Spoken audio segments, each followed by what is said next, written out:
আমার নিজের গ্রাম, আমার নিজের পরিবার গড়ে তুলছি, যারা আমাদের সঙ্গে সামনে এগিয়ে যাবে যখন আমরা পরবর্তী ধাপে যাব।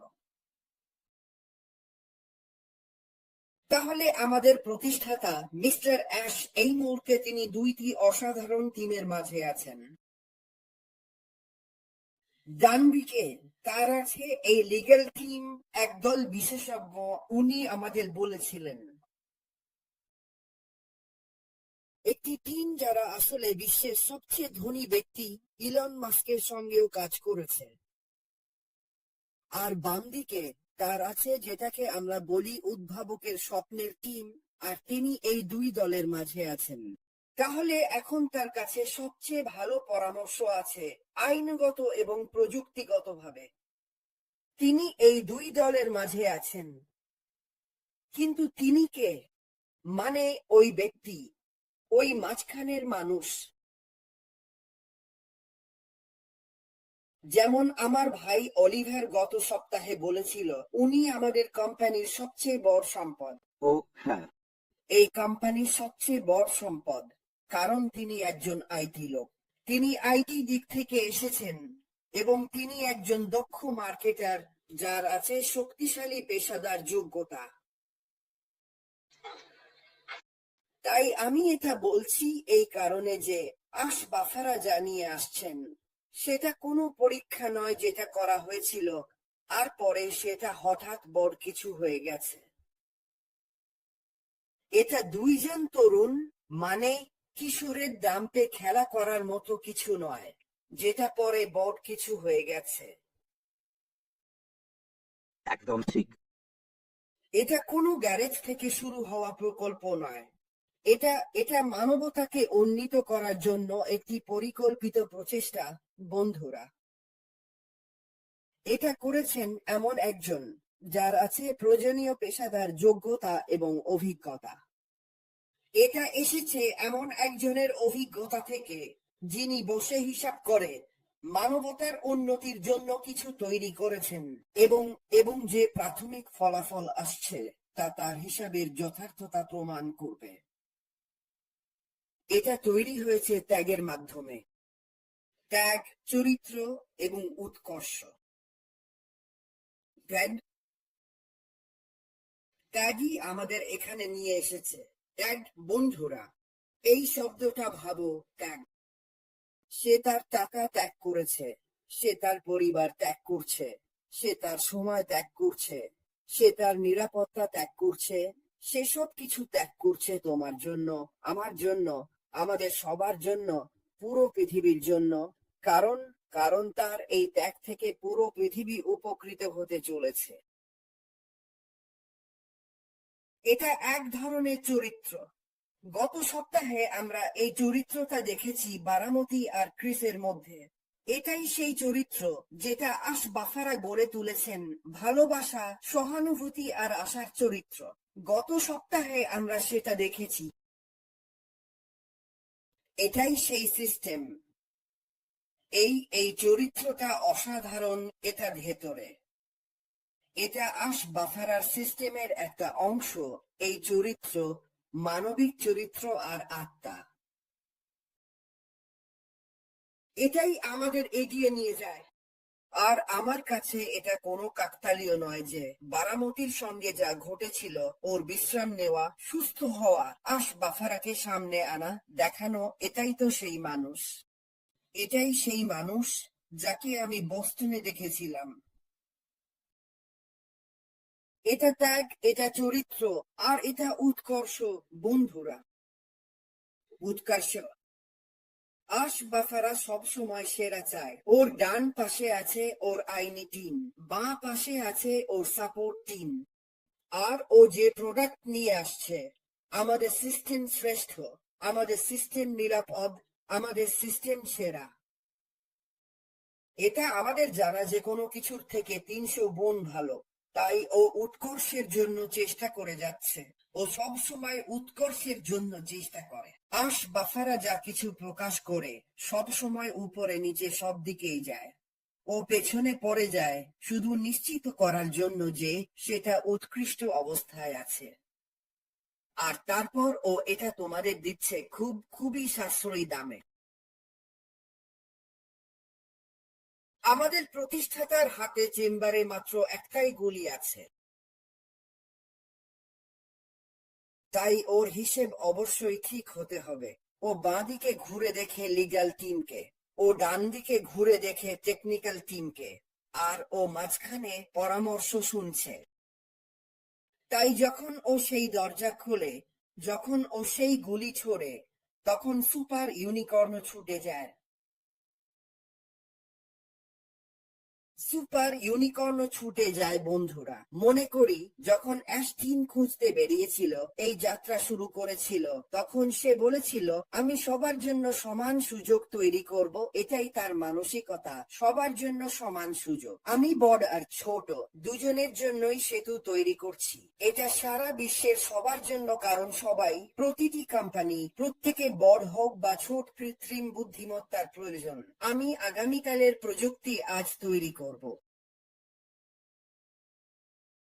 এটাই আমাদের প্রতিষ্ঠাতা বলেছিলেন। আর উনি জানেন সামনে কি আসছে। উনি জানেন, উনি সেখানে দাঁড়িয়ে আছেন এবং উনি অন্য পাশটা দেখতে পাচ্ছেন। আমি তোমাকে স্ক্রিপ্টটা দিতে পারি, কিন্তু আমি জানি তোমার কাছে নেই সেই আর্থিক স্বার্থ, মানুষের প্রতি মন, মানুষের প্রতি এবং বাজারের প্রতি আনুগত্য। বলেছেন আশমোফারে, আমি তোমাকে এবং তোমার গল্পগুলোকে চিনি এবং আমি তোমাকে হতাশ করব না। তাই বন্ধুরা, চলুন আমরা বড় স্বপ্ন দেখি, যেমন উনি বলেছেন। বড় স্বপ্ন দেখো, ভয় পেও না, কখনো ভয় পেও না। বড় স্বপ্ন দেখো, যেমন উনি বলেছেন। অথবা ফিরে যাও, তোমার স্বপ্নকে উল্টে দাও এবং আরো বড় স্বপ্ন দেখো। তোমার স্বপ্নকে আপগ্রেড করো, উল্টে দাও আর আপগ্রেড করো, যত বড়ই হোক না কেন। মনোযোগ ধরে রাখো, আশের ওপর ফোকাস করো। আশের ওপর ফোকাস করো বন্ধুরা, আশের ওপর ফোকাস করো। শোনো, আমি তোমাদের বলি, আমি 6 বছর ধরে যেই আশমুফারেকে চিনতাম, তিনি এখানে এসে যেসব কাজ করেছেন, সেগুলো তাকে আরো এক নতুন স্তরে নিয়ে গেছে। প্লিজ তোমাদের বলতে পারবে, এটা এমন ছিল, আমি যেন, আমার নিঃশ্বাস বন্ধ হয়ে গিয়েছিল। আমি মজা করছি না, একদম পূর্ণ। কিন্তু তুমি ঠিক বলেছ, আমরা কিছু একটা বড় কিছুর অংশ। আর আর আমি অনেক আগেই এটা বিশ্বাস করতাম, যখন আমরা সব ঝাঁচকচকে জিনিস দেখতাম, যেগুলোর সঙ্গে আমরা যুক্ত হচ্ছিলাম বা অবদান রাখছিলাম বা যাই হোক, আমাদের সবচেয়ে বড় সম্পদ হচ্ছে আসমোফারেহ।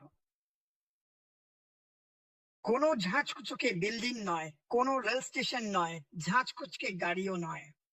দ্বিতীয়টি হচ্ছে আমরা নিজেরা।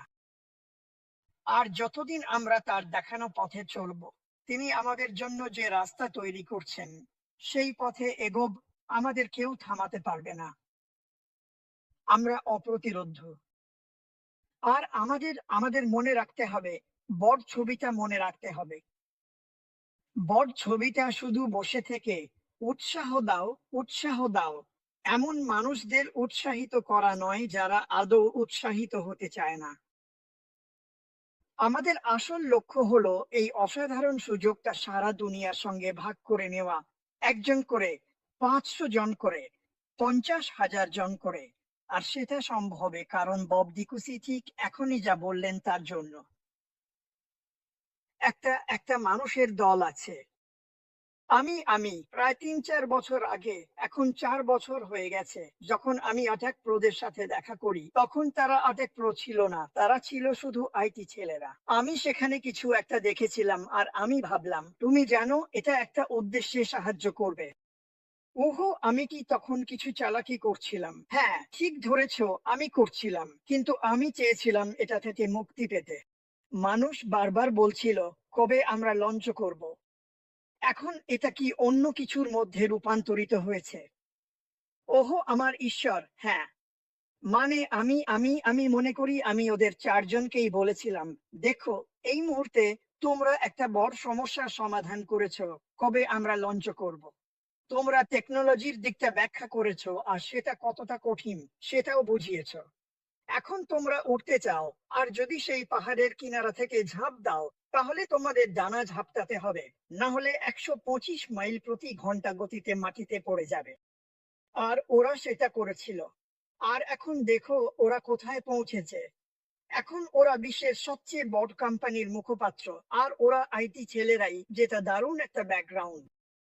কিন্তু ওদের সবাই বক্তা হয়ে উঠেছে, সবাই মন থেকে কথা বলে। এই কোম্পানিটা আসলে কোনোভাবেই যুক্তিসঙ্গত নয়, এটা কোনোভাবেই বাস্তবসম্মত নয়। বব একটা কথা বলেছিল, তুমি কাউকে এই কোডটা দিতে পারো যেটার মূল্য $1 বিলিয়ন, তবুও তারা ছুঁয়েও দেখবে না। কারণ কোডটা বলে দাও, কোডটা বলে অ্যাপোজ করো, কোডটা বলে আমি আমার ভাই বোনের রক্ষক। এটাই কোডের কথা। এখন যখন তারা পুরো কোডটা দেখে, তখন তারা খোঁজে আমি কতটা লাভ করতে পারি। কিন্তু এখানেই মানুষ বোকামি করে। এখানেই আচ্ছা, আগে একটা ব্যাপারে ফিরে যাই। 3 দিন আগে আমার একেবারে অলৌকিক কিছু দরকার ছিল, না হলে আমাকে পঞ্চমবারের মতো হাসপাতালে যেতে হতো।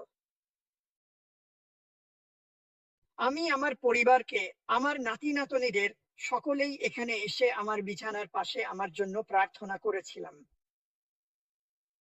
আমি তোমাদের সবাইকে ডেকেছিলাম, সবাই প্রার্থনা করেছিল। আমি ইন্ডিয়ানাতে ফোন করেছিলাম, যেখানে আমার চার্চের শুরু, আর সেদিন থেকে আজ পর্যন্ত সব নম্বর ছিল অবিশ্বাস্য। আমি শুধু এটুকু বলেই শেষ করব, জানেন তো, যা আসছে সেটা সত্যি বিশাল কিছু। যা আসছে সেটা নতুন কিছু নয়। এটা এটা এটা এটা এক ধরনের রূপান্তর। এটা রূপান্তরমূলক। এটা 21 শতাব্দীর বিপ্লবাত্মক উদ্ভাবন। এটা এক ধরনের বিপ্লবাত্মক উদ্ভাবন যা আসছে, তাই আমাদের সেটা মাথায় রাখা উচিত। মিস্টার অ্যাশ, আমাদের প্রতিষ্ঠাতা অ্যাশ বলছেন যে আমরা পরবর্তী ধাপ বা পরবর্তী পর্যায়ে যাচ্ছি। আমার কাছে, জানেন তো, আমি মনে করি এটা খেলাটার নিয়মই বদলে দিচ্ছে। এটা পুরোপুরি খেলাটার নিয়ম বদলে দিচ্ছে। বন্ধুরা, আমরা প্রোডাক্টের জন্য অপেক্ষা করছি, কিছুর জন্য অপেক্ষা করছি না। এটা কোনো প্রোডাক্ট নয়, এটা দৃষ্টিভঙ্গির পরিবর্তন। এটা আমাদের জন্য সম্পূর্ণ পরিবর্তন নিয়ে আসছে। তাই আমি আবার ভাই অলিভারের কাছে ফিরে যাব। তুমি কি মানসিকভাবে এবং আধ্যাত্মিকভাবে প্রস্তুত? কারণ যা আসছে তা হয়তো তোমাকে অভিভূত করতে পারে। আমাদের প্রতিষ্ঠাতা মিস্টার অ্যাশ সম্ভবত দরজার সামনে, তার হাত দরজার হাতলে। তিনি সেটা খুলতে যাচ্ছেন এবং তুষারধসের মতো সবকিছু ভেঙে পড়বে ও সত্যি হয়ে যাবে। তুমি কি আধ্যাত্মিক ও মানসিকভাবে প্রস্তুত? তাই দয়া করে মনোযোগ রাখো। আমরা ঠিক আছি, আমরা ঠিক আছি। ধন্যবাদ। আমি তোমাকে বলতে চাই, এই পৃথিবীতে আমি আসবে ফেরার চেয়ে বড় সেবক আর কাউকে দেখিনি। এই পৃথিবীতে, আমি বলছি না হ্যাঁ, যিশু, আমি যিশুকে দেখিনি। আমার মা ছিলেন অসাধারণ। আমাদের গির্জায় একজন প্রবীণ ছিলেন, যিনি মুগ্ধ করতেন, তিনিও উপরে হ্যাঁ। হাতে গোনা কয়েকজনের মধ্যে। মজা করছি না। দুনিয়া শিগগিরই জানতে চলেছে ভাই মাহবি। হ্যাঁ, দুনিয়া খুব শিগগিরই জানতে চলেছে। আর যেমনটা আমি বলেছি, ওর সবচেয়ে বড় শক্তি হচ্ছে ও নিজে আর আমরা সবাই। আমরা এত মানুষ তৈরি করেছি, অথচ একটাও মার্কেটিং ছাড়াই শুধু কয়েকজন মানুষ মার্কেটিং করেছে, আমি, মাইক আর ড্যান। আরো দু একজন হয়তো একটু করেছে। আর আমরা সেটাও করেছি মাত্র 6 মাস। হ্যাঁ, আমরা কোথায় যাচ্ছি? তুমি বলো, আমরা কোথায় যাচ্ছি? আমরা এটা উড়িয়ে দেব, বিশাল কিছু করব। আমরা দুনিয়ার মুখে হাসি ফোটাবো। গতকাল সকালে ডাক্তার রুমে ঢুকে বললেন, ওহো মাই গড। তিনি অবাক হয়ে গিয়েছিলেন। আর আমি তাকে বললাম, আমি প্রতি মুহূর্তে সাক্ষ্য দিই, বললাম ঈশ্বরই এটা করেছেন। কারণ আমি তো সেই পথে ছিলাম না, আমি তো আবার হাসপাতালে যাওয়ার পথে ছিলাম, আর আমার মনে হয় না ওরা আমাকে সাহায্য করতে পারত। যাই হোক, 2 দিন পানি পান করে আমার 10.5 পাউন্ড ওজন কমেছে। গত রাতে আমি আসলেই বেশ ভালো ঘুমিয়েছি। আজকে আমি থেরাপি করেছি। আমার সুস্থতা আগের চেয়ে দ্বিগুণ দ্রুত হয়েছে। মহিলা বললেন, ওয়াও, কি হয়েছে? ঈশ্বর, আমি তাকে বললাম কি হয়েছিল। ঈশ্বরই ঘটেছেন এবং এটাই কারণ আমি এখানে আছি। ঈশ্বর আমাকে জাগিয়ে তুলেছেন। আমি এমন এক পরিবারে বড় হয়েছি, আমরা বিশ্বাসে বেঁচে থাকতাম। আর আমি সেটা থেকে সরে গিয়েছিলাম। ইচ্ছাকৃতভাবে নয়, তুমি আস্তে আস্তে সরে যাও। তুমি বলো, আরে আমি তো যথেষ্ট কাছেই আছি, একটু পাশে আছি শুধু। মূল রাস্তা তো এখানেই। আমি মূল রাস্তার দিকে তাকালাম, সেটা ছিল না। ঈশ্বর বললেন, তোমাকে আবার আসতে হবে। ফিরে আসার উপায় আমাকে একটু নাড়া দেওয়া। আর সেটাই ঘটেছিল। এটা ছিল জীবন বদলে দেওয়া এক ঘটনা। কিন্তু আমি একটা কথা বলতে চাই, জানো, যেমন বব বলছিল আর সবকিছু।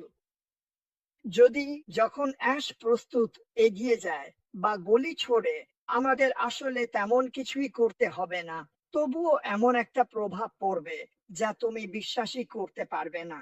আরেকটা কথা বলি তোমাদের, জেফ বেজোস, বিল গেটস, এইসব খুব ধনী মানুষ, ইলন মাস্ক, তারা কেউই 3 দিন আগে আমি যা করেছি সেটা করতে পারতো না।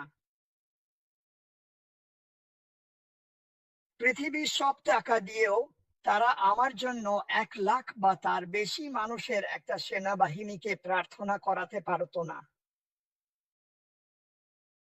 তাই 2-3 বছরে এই প্রথম আমার সঙ্গে লড়ো।